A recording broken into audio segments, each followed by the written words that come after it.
for a perk point. Like, you'd go for the most powerful ones first, wouldn't you? So like that would be kind of overpowering from the start, and it would affect the game from the start a lot. It would affect the discovery of things from different stores, the discovery of things from looting things. It wouldn't be good, I don't think.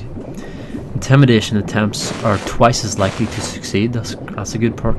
Persuasion attempts are more likely to succeed. Got another perk here. Barter your stolen goods with any merchant you have invested in. Fence.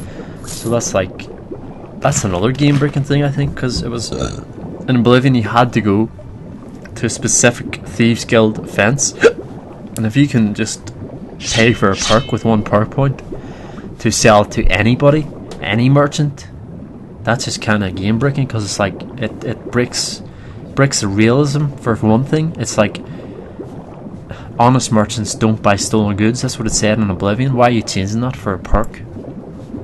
That really doesn't make sense. I hope they get rid of some of these, because it doesn't make sense for that to be there. Bribe at a cost. Guards forget your bounties. That's good. That's a good perk. Some of these are good. Some of these work within the confines of the game. Some of them, in my opinion, do not work and should not be there. We got pickpocketing. Perks. Light fingers. Pickpocketing bonus of 20%. Item weight and value. Reduced pickpocketing odds. I tried pickpocketing in Oblivion and I was never successful, hardly ever successful. It's very hard. Every time, I think your sneak has to be extremely high, because every time I did it I got caught, so hopefully it's more lenient in Skyrim, or I've never got to max sneak skill, so, or even close. I've never even got to 50 out of 100, so it'd be interesting to see, even if in Oblivion, if it's possible to pickpocket. I wonder what level the cutoff is, but hopefully it's more like rolling the dice when you're pickpocketing, instead of like you have no chance at lower level to pickpocket, which is pretty much the way it is. Anyway, Night Thief. Pickpocketing sleeping people almost always works. Like in Oblivion it never worked for me. Maybe it was just because my sneak skill was about 30ish. Poisoned. Where was I? Night Thief, yeah. Pickpocketing sleep people also, yeah, worked. Read that one. Excuse me. Poisoned. Place poisons in other people's pockets silently to harm or kill. Now that's an interesting perk. Some of these perks are very interesting. It's like changing the game mechanics a bit, like changing the way you operate. Like it's introducing a new aspect of how you kill someone, or how you go about completing quests, because that would totally change. That would make some assassination quests very easy, because you just place poison in people's pockets to kill them. So yeah. I got Crut Purse. Pickpocketing gold is 50% easier, so you can take gold easier than objects, obviously. It's obviously easier to take someone's purse than to take their whatever else they're carrying, like their sword. Extra pockets. Carrying capacity is increased by 100, so oh my god, this is they're introducing perks to increase the size of your bags via the pickpocketing. I don't know if it's going to be a tree or what, but that's a bit far. I mean, strength was the thing that increased your capacity. Now it's going to be, what, a perk instead of strength? I hope not. Keymaster. Pickpocketing keys almost always works. No, always works even. Pickpocketing keys always works. That's a perk. But if you need to get a key for a quest, it's made, well, extremely easy, because you've got that perk. It always, you know it's going to always work. So yeah, misdirections. You can pickpocket equipped weapons. Ooh, now that's a nice perk also. There's a lot of these perks for pickpocketing. That's very good. Like in Oblivion, pickpocketing was pretty failed in my opinion. I mean, I couldn't pickpocket anything without being caught. But I suppose that's again because my sneak wasn't that great. And if I'd increased it more, but it takes forever to increase your sneak. That's one thing. In this, you can pick your perks for what you need to do, for what you want to do. So I think that's a good thing. I think perks are a good thing. They were definitely good in Fallout 3, so they'll probably be good in Skyrim. Just how they actually work within the game once they're once you've got that perk and once you're using that perk, hopefully it works. I'm pretty sure it will work well. Perfect touch, you can pickpocket equipped items. Huh. Yeah. Lockpicking, sleight of hand perk. Picking locks is now undetectable to everyone standing around watching. That's good because you always, like if I did it in the cities, I always got caught by a guard. So now you can just like, the guard can be standing beside you and you can just be picking away and he won't even care, so that's good.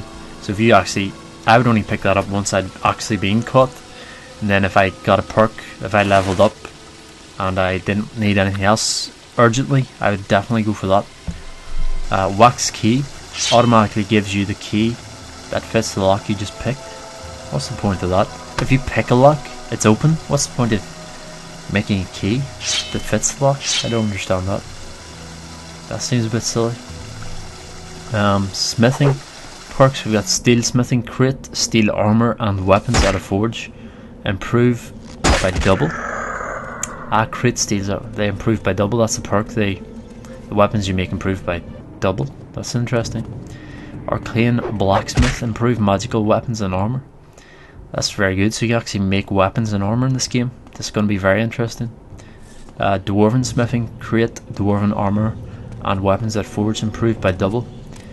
I mean, I'm hoping these perks are unlocked by getting, like, you start off steel smithing, then you go to arcane, then you go to dwarven, then you go to elven, then you go to orcish or something like that, and then glass, and then daedric, and then ebony, and then dragon. Instead of, obviously, if you had the option to go for dragon first off, you'd go for dragon. So I'm guessing it goes like, it starts off with steel and ends up with dragon.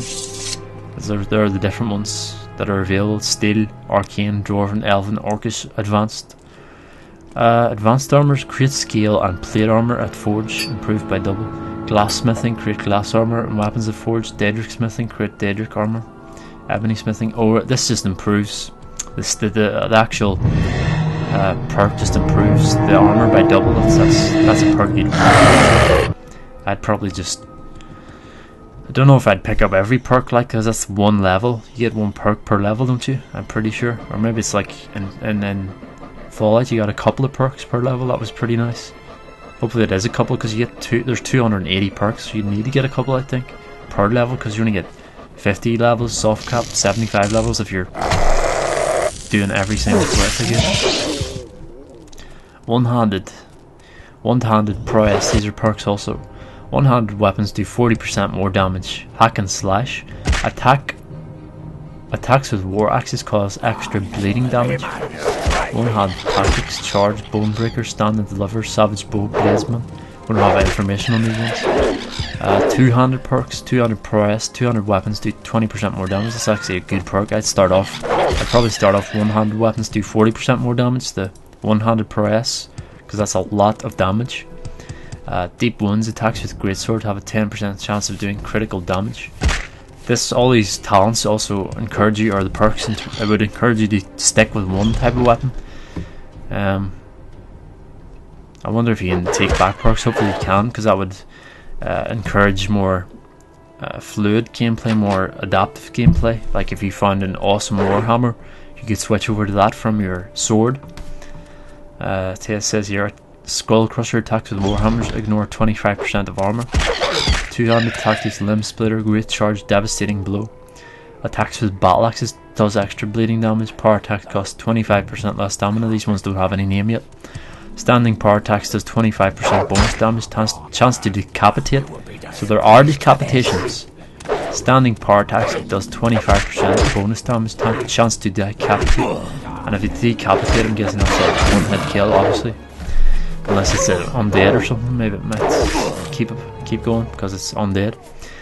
Sprinting power attacks does double damage. Sideways power attacks hit all nearby targets. Backwards power attacks have 25% of paralyzing targets. Can I read? Archery, overdraw. Bows do 25% more damage. That's nice. Focus. Able to zoom in on targets when bows drawn. So that's like a sniper. Steady hands. Time slows down when zooming in. That could be very useful for a long shot. Critical shot, 10% critical hit chance. Ranger, move faster with bow drawn. That's nice. Be good for a dweemer, or not a dweemer, sorry, Dark Elf, yeah. Bullseye, chance of paralysing enemies for a few seconds. Eagle Eye, cover twice as many arrows from dead bodies. Huh, that doesn't really make sense. I mean, I suppose if they dropped arrows they had, that would make sense, but not if you'd put arrows into them. It would be like, for every arrow you fired at them, you get 2 back. I suppose it doesn't mean that. I suppose it means the arrows they're actually carrying. Draw bow 30% faster, and if what they say is right, that there won't be as many arrows in the game, that will be a very good perk, because you get twice as many arrows. Get heavy armor perks. We've got armor rating 20% increased, unarmed damage, none of these have any names. Unarmed damage increased by gauntlets armor rating while wearing heavy armor gauntlets. Surrender now and I might let you live. I thought they said gauntlets would be part of the curious. Half fall damage if wearing full heavy armor. That makes sense, sort of. Although it doesn't, because if you fail with heavy armor on, wouldn't you take more damage because you're heavier? Equipped heavy armor weighs nothing and doesn't slow you down. Now that's another overpowered perk. That is not. That's taken away from the realism, because heavy armor is heavy. But I suppose if you got used to it, but that doesn't make sense in the fact that that's a perk. Hopefully that's unlockable later on and not at the beginning, because some of these perks, they're just too powerful. I think at the beginning it would be too powerful to have something like that. Additional, but I suppose it would help you out in the beginning, maybe, if you're having trouble. Additional 25% armor if wearing full heavy armor set. 25% more armor if wearing full heavy armor. 50% less stagger if wearing full armor. 10% damage reflected back to enemy if wearing full heavy armor. Hold still. And we've got block, shield wall, 1 of 5, so we've got 5 ranks of that. That's good. Blocking is 25% more effective. We've got deadly bash, bashing does more damage. Power bash, able to do a power bash, don't know what that is. Bash disarm, you can actually disarm with bash also with a perk. Shield charge, able to move faster with its shield race. Quick reflex, time slows down if you're blocking during a power attack. Deflect arrows, reposit, and elemental protection. No description for those. We've got alteration perks. That's a lot of perks, like 280 as they said. Novice apprentice, adept, expert, master level illusion spells cost 50% less magic. That is nice. So you can actually reduce your magic cost, and then by that reasoning cast more spells. Obviously, I think generally spells will cost less in Skyrim. I'm pretty sure they said. Alteration spells have longer duration. Absorb 30% of magic that hits you. Now that's nice. That's a nice talent. That's like sort of like a warlock siphon in World of Warcraft. Mana siphon. So it's like any magic damage that hits you, you're taking 30% of the magicka, or the mana. Conjuration, novice, apprentice, adept, expert, master level illusion spells cost 50%. That's the same as the last one. I don't know why that's in both trees of alteration and conjuration. This is obviously the wrong. It obviously means conjuration.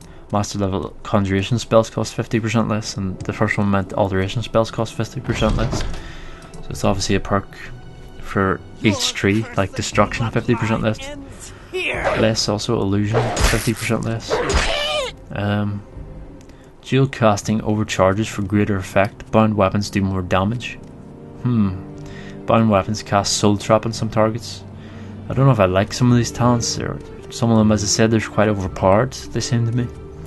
Bound weapons banish certain creatures. Reanimate undead with 100 more health points. Summon 2 Antronox or reanimated zombies. 2. Summon Antronox at twice the distance. Summon Antronox are twice as strong. Destruction, more damage for each skill. Fire, shock and frost. That's kinda nice. Shock damage has a chance to disintegrate target if their health is below 10%. That's pretty sick. Frost damage has a chance to paralyze the target if health is low. Fire damage has a chance of making enemies with low health flee. I don't know what the point in that would be. I definitely wouldn't pick that perk up, because I wouldn't want them running away. I'd want them to stay where they were. I mean, if they fled away, I wouldn't be able to loot their body, or they might get away and not die. Place runes up to 5 times further away. Don't know what runes are, apart from the things you take for the shouts. Enchanting. Enchants are 20% stronger.